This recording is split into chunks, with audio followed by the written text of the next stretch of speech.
μου λες Ζήκο? Όχι, κύριε. Πόσο χρονών είσαι? Μάλιστα. Εσείς, κύριε Σωτήρη μου, γιορτάζετε τις Αγίες Σωτήρες, Όχι, του Σωτήρου. Του Σωτήρους, ναι, γιατί η Σωτήρα είναι θηλυκού γένους. Δηλαδή γιορτάζετε με τα σιδερικά, το σιδερέα, τα σέσκολα, τα σπανάκια, όλα αυτά τα σιδερικά. Δεν μου είπες πόσο χρονών είσαι? Μας επιμένετε. Εγώ, κύριε Σωτήρη μου, βέβαια, το σήμερον ημέρα βρίσκομαι εις μίαν ηλικία κατά την οποία πάσα ένας της εις άνδρας οφείλει να φροντίζει για το μέλλον του. Το αύριο, το μεθαύριο, το παραμεθαύριο, του χρόνου, όλα τα αύριο βέβαια. Διότι όπως ξέρουμε και εξαρχιωτά των χρόνων, κύριε Σωτήρη μου, ξέρουμε ότι ο άνδρας είναι το ισχυρόν φύλον.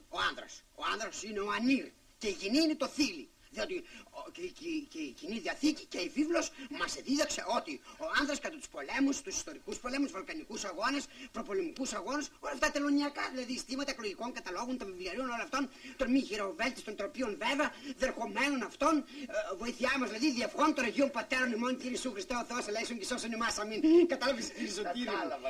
Ευτυχώς, γιατί δεν κατάλαβα εγώ, κύριε Σωτήρη μου.